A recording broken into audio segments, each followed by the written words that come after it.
Laki oh. Solid.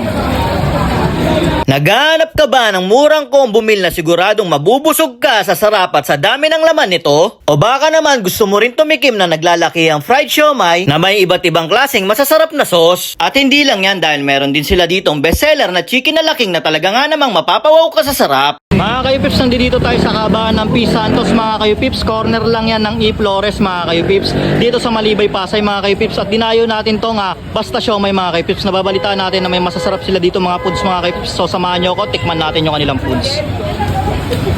Ito nga pala yung mga foods sila dito mga kayupips. No? Meron silang creamy garlic, meron silang cheesy, meron silang buffalo, meron silang teriyaki, at meron silang spicy Korean. At nagkakahalaga lang lahat yan ng 58 pesos. At meron din sila dito mga kayupips yung bago sa kanilang menu. Ito yung chicken alaking na nagkakahalaga ng 76 pesos. At meron din sila dito mga kayupips yan, no? Yung basta sausage nila na nagkakahalaga ng 68 pesos mga kayupips.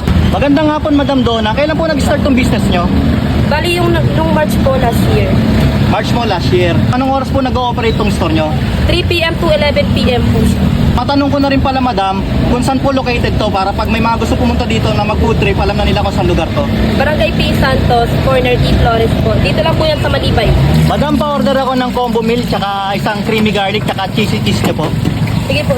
Thank you po. Yan mga kaypips, no, nandito nga tayo sa kabahan ng P. Santos, corner E. Flores dito sa may Malibay, Pasay. At dinayo natin tong basta siomai mga kaypips. At meron nga pala sila dito mga kaypips na foods na nagkakahalaga lang ng 99 pesos. Combo meal na yan. Meron na yan kasamang siomai, shanghai, at yung kanilang Hungarian sausage mga kaypips. At meron din sila dito mga kaypips. Ito yung kanilang a la carte na siomai.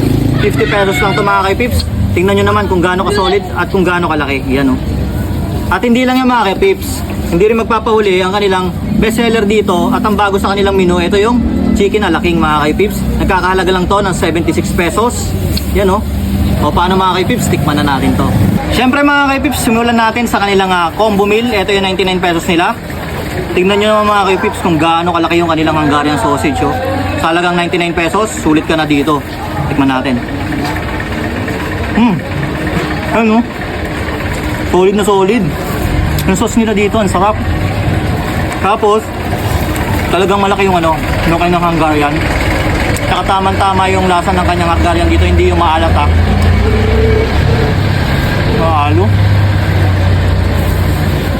Hop. Kaya ito mga kayupips yung food trip na talagang may enjoy mo kasi tatlo na yung dito, ulam dito. Tapos, ang mura niya lang. Tingnan nyo rin mga kayupips yung kanilang siomai dito. Ayan o, yung fried siomai nila. Ang laki. Tikman natin tsaka tingnan natin yung laman sa loob. Meaty. Sarap. Ang sarap ng lasa ng cheese nila. Cheese na cheese talaga.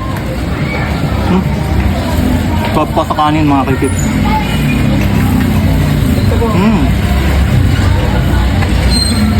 At syempre, tikman din natin yung kanilang shanghai. Wow. Meaty din. Kapag ganun cheese nila, bagay na bagay sa may nila, sa may siomai tsaka dito sa kanilang shanghai. Sarap. At ngayon mga kaypips, syempre titikman din natin yung kanilang chicken na laking dito mga kaypips. Ayan o. Tignan nyo naman kung gaano yung kalaki yung fillet niyan.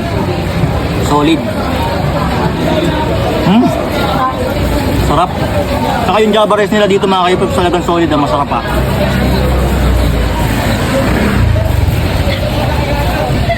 Sa halagang 76 pesos mga kaypips, ang sarap na itong kanilang chicken alaking. At syempre mga kaypips, tikman na din natin yung kanilang a la carte dito na spicy Korean flavor na siomai. Sabay na natin dito sa rice. Ayan mga kaypips oh. Laki oh. Sarap. Solid talaga. Tama yung angang niya mga kaypips. Saka yung tamis ng kanyang sauce. Ang sarap. At mga kaypips, pag naghahanap kayo ng budget meal at solid na food tripan dito sa may Basta Siomai, sa may Malibay, Pasay City, meron yan.